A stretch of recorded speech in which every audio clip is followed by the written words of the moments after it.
Ni wapongeze viongozi mlio hapa leo. Ni matumaini yangu kwamba mtaishi na kiapo chenu, mtafanya kazi kwa weledi, uaminifu na uzalendo. Nataka niwakumbushe tu kwamba kikiuka kiapo, ukiapa unaapa mbele ya Mungu. Hii sio tu procedure ya serikali, lakini tunajua Mungu anatushuhudia. Kwa hiyo kikiuka moja katika mambo mlioyasema wenyewe hapa kwenye kiapo kile cha kazi na kiapo cha maadili, basi huwa kuna hukumu ya Mungu. Serikali inaamrishwa tu kupitia rais kwamba huyu ana haya na haya na haya, hebu weka pembeni, unaweka pembeni. Kwa hiyo niwakumbushe kuishi na viapo vyenu. Leo katika upekee wa kiapo hiki tumemwapisha ndugu yetu Evelyn. Mwenyewe nilikuwa namsikiliza kiapa, ni Evelina Munisi.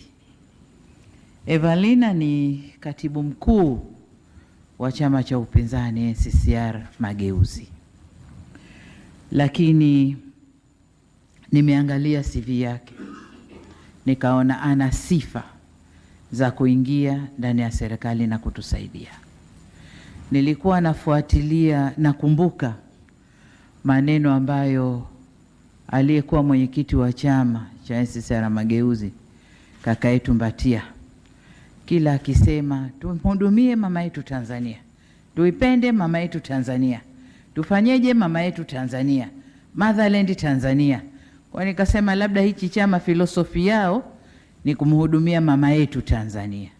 Kwa nikaona nivute mmoja kati yao aje tufanye kazi wote huko. Of course sote ni Watanzania, sote tunatakiwa kuongeza nguvu ili twende pamoja. Na pengine tunapokosea huko, basi mtatusaidia kusema jamani, yaliyoko huku ndani ni hayo, sio hivyo mnavyofikiria. Kwa hiyo Evelina, karibu sana ndani ya serikali. Umeapa kuwa naibu waziri, ofisi ya waziri mkuu, bosi wako huyu hapo, kazi ya ajira na mahusiano.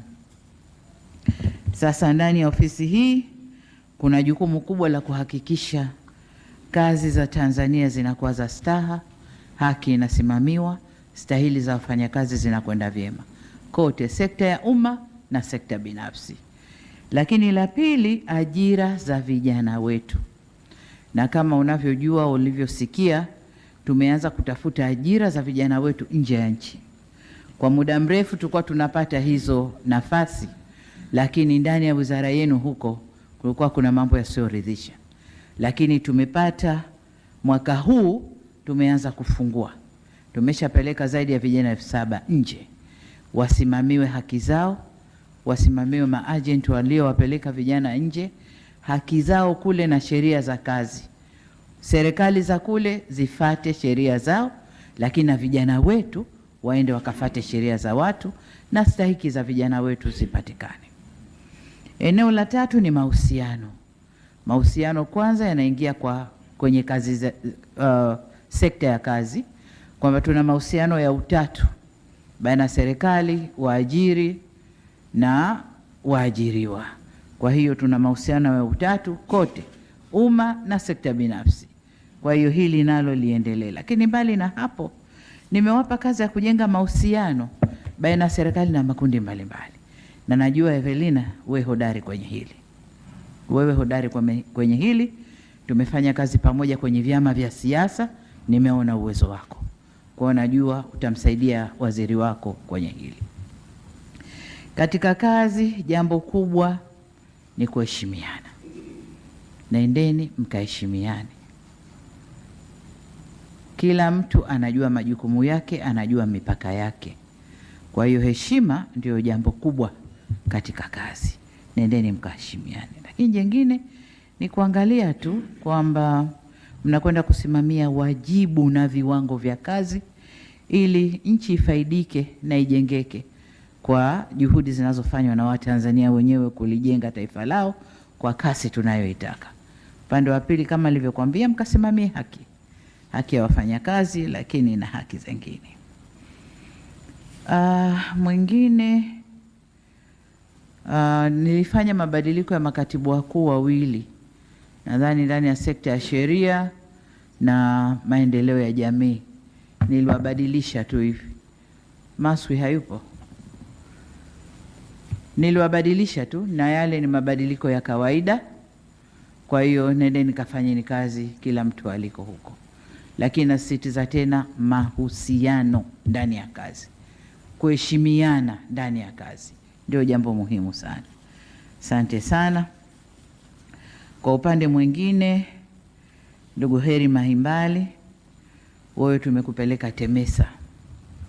Kwa bahati mbaya, katika ripoti ya CAG, mkaguzi na mdhibiti wa mahesabu ya serikali, TEMESA haijasimama vizuri. Kuna mambo mengi yana maswali mengi yasiyojibika.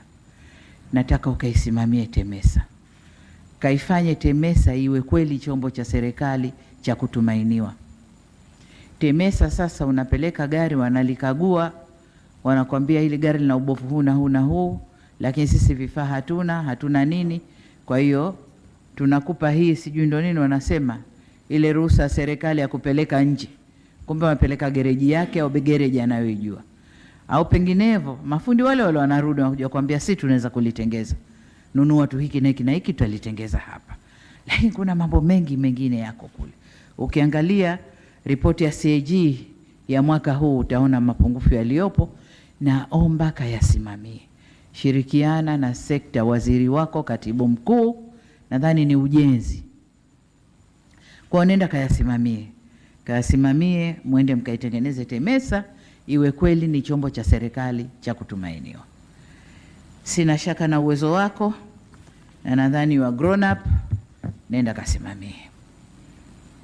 Mhandisi Mwasalianda, ulikuwa UCSAF, tumekupeleka TCRA. Sina shaka na uwezo wako, we ni mhandisi. TCRA kuna uhandisi pia, kwa hiyo sina shaka na uwezo wako. Kafanye kazi, una probation ya miezi 6, tutaangalia performance yako, alafu before hatuja kuapprove kwa pale TCRA kamili. Dr. Jabir Kue, kwanza asante sana, umetufanyia kazi nzuri sana ukiwa TCRA, umesimamia mambo vizuri sana. Lakini kama mwanadamu tukubadilishe tu ukatusimamie na huko. Kwa tunakupeleka TCAA, nenda kaisimamie TCAA nako ifanye kazi yake. Hii ni sekta muhimu sana sana sana. Sekta zote mbili muhimu hizi ni muhimu kwa usalama wa nchi yetu, lakini ni muhimu kwa usalama wa watu wanaosafiri hapa na pale kwenye anga, lakini ni muhimu kwa kuweka mila na desturi za nchi yetu, hasa TCRA. Kwa hiyo nendeni kafanyeni kazi zenu, sina shaka na nyinyi, mmeonyesha uwezo mkubwa. Nendeni kafanyeni, kasimamieni kazi zenu. Hizi ni taasisi muhimu sana kwa nchi yetu, kazi simamieni vyema.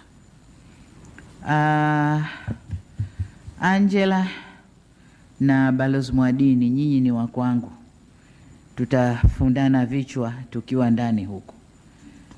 Tutaitana, tueleweshane, tuelekezane. Baada ya kusema hayo, sasa nirejee tena kuwapongeza mlio hapa, lakini niwaambie vyeo ni dhamana. Vyeo ni dhamana, na ni dhambi kubwa kupata cheo ukavimba mabega, ukapandisha, ukawa untouchable.